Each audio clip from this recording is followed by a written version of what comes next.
چې د وهابي خلاف وشي، دا ټیم د دې خبرو نه دی چې د پنځپیري خلاف وشي.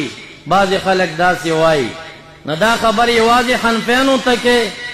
اهل حدیثه، ای د اشاعت خاونده، ستا په مدارسو کې ترجمې دي شروع وي، ستا په ادارو کې دور حدیث دي شروع وي، روز په روز شپه و ورځ ستا د ادارې نه د امام الائمه امام ابو حنیفه رحمت الله علیه د بېادبۍ شعارونه اظهاریږي.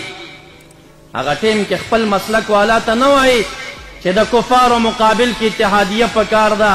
دا ټیم د دې خبرو نه دی چې د امام ابو حنیفه په ذات جرح وشي، او چې بیا احناف د خپل حنفیت تایید دپاره کوشش کوي او د حنفیت تایید کې لګیا دي دلایل وایي. دې ټیم کې بیا د عوامو دوکې دپاره دا یو پینټ مخکې کوي چې دا ټیم د دې خبرو نه دی.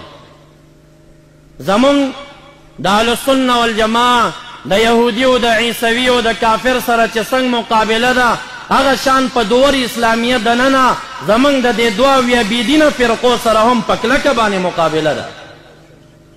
اوس چې کفار رالل افغانستان ته، جهاد اعلان شو، اوس به مونږ د شیعه مقابله پرېږدو، مونږ به د خارجي مقابله پرېږدو، مونږ به د معتزلي مقابله پرېږدو، مونږ به قدریه او جبریه او روافض وغیره ته ګمراه نه وایو. عجیبه خبره ده. او هغوی به په خپلو ادارو کې لګیایي. زما ساده مسلمانان به د دین نه اړئ، دی به د خپل مسلک نه اړئ. معزز اهل السنه والجماعه څلور اصول لري. د دې په خلاف باندې شیعیت باندې دلته ردود کثیر ځکه نه کوم چې الحمدلله زمونږ دا درې ولایتونه یوه کورنۍ هم شیعه نه لري، نه ننګرهار او نه کونړ او نه لغمان. زه وایم یو کورنۍ د شیعه ورکې نشته او نه د هغوی مدارس شته. لیکن یو جماعت بل خطرناک دی په خلاف د شیعه چې هغې ته جماعت د خوارج ویلی شي. دا خوارج د حضرت علی المرتضی رضی الله عنه په دوره کې راوتي وو. دا خوارج هغه و چې علی المرتضی ته یې مشرک ویلی وو، هغه و چې د خپل جماعت مخالفین ټول کافر ګرځولی وو. د خوارجو معظم اصولو کې صاحب د الفرق بین الفرق دا ذکر کوي چې یکفرون فتوا د کفر به لګوي خوارج په هر هغه انسان باندې چې د دوی د مسلک مخالف وي. دغه جماعت د خوارجو د پاکستان او د افغانستان په اصطلاح باندې دې ته غیر مقلدین ویلی شي، دې ته وهابیان وایي. دا چې وهابیان او غیر مقلدینو ته خوارج ویلی کېږي، دا زما فتوا نه ده، بلکې د دیوبند علماو اجماعي فیصله دا ده چې هغوی په عقاید علماء دیوبند کې دا غیر مقلدینو استفتاء کېږي چې دا څنګه خلق دي وهابیان. هغوی جواب ورکوي نحن نفتی فی حقهم بما افتا به الشامی. د وهابیانو متعلق د دیوبند علما لیکي چې مونږ هغه فیصله لرو کومه فیصله چې علامه شامی کړې ده.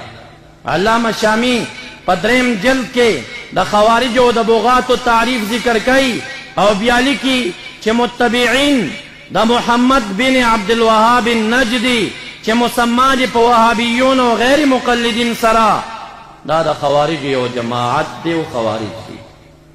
دا شان نسائی شریف د حدیثو کتاب دی، رحمت للعالمین فرمائی خوارج به یو جماعت روزی قرآن کریم ته به دعوت ورکوي، یدعون الى کتاب الله وليس فی شیء منه. دعوت او چغه به د قرآن وي، چې کم کلی ته رسیږي اعلان به د ترجمې او د قرآن د دعوت وي. وليس فی شیء منه، په یو ذره د کتاب کې به نه وي، بلکې مخالف به د کتاب الله وي په حقیقت کې. محبوب فرمائی لو ادرکتهم لاقتلنهم قتل عاد. نسائی شریف حدیث دے. رحمت للعالمین فرمائی کدی زمانہ کے زوے او دا زمانہ مارا اعلان دکڑا چې په کم زمانہ کې دا خوارج پیدا کیږي، وې زبې د عادیانو غندې مردار کما. دا حدیث الفاظ دي د نسائی. د دې حدیث نسائی کې حاشیه علامہ سندی رحمت الله علیه لیکلی دا.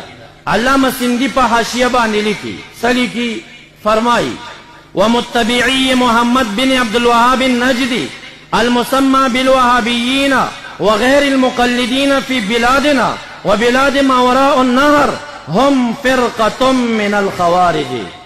علامہ سندھی د دیوبند جہید عالم هغه سلی کی فرمائی چی غیر مقلدین و وهابیان چی دی چی پا افغانستان پاکستان انڈیا کے ورطا وهابیان وائی دا دا خوارج یو خطرناک جماعت تے.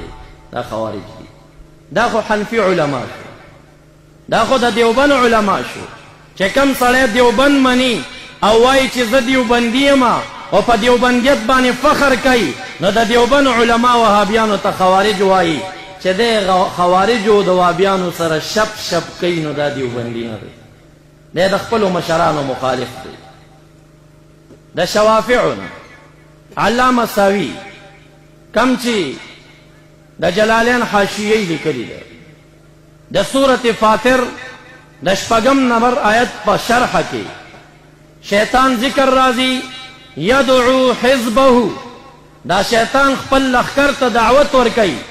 علامہ ساوی دا دی شرح کئی وائی چی پا حرمینو باندے یو جماعت غالب شوه دے چی آغیتا دا خوارجو جماعت دے و غیر مقلدین و طویلیشی هم حزب الشیطان دا شیطان لخکر دے. الا ان حزب الشیطان هم الخاسرون، خبردار دا شیطان لخکر چی دے هم دوی تاوانیان دی پا تاوان کی دی.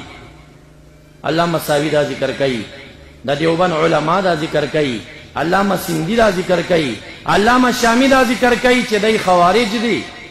دا دی خوارج اصول سو دی، دا اہل سنہ والجماع اصول سلور دی، کتاب اللہ سنت رسول اجماع و قیاس. دا خوارج اصول سو دی دو دی، اگئی وائی اہل حدیث کی دو اصول کتاب اللہ اور سنت رسول، وائی قرآن بمانی احادیث بمانی. دا دی دوونا اخوا تبا اس خبر نمانی. ستاسو دا ننگرهار پٹیشنونو باندے حسم دی خلکو قبضہ کردی دا، اگئی هم پا پستا پستا کی تاسو دا ترجمه سرمینا کوئی، دا دین دا مسئلو سرمینا کوئی، خود دا خلکو ریڈوگان ماو رئی دی ٹیم پا ٹیم بانی دا خبر اعلانی چه قرآن و سنت بمانی دا دین اخوا با حسم نمانی. تاسو ټول په شوق جواب را کئی. صدیق اکبر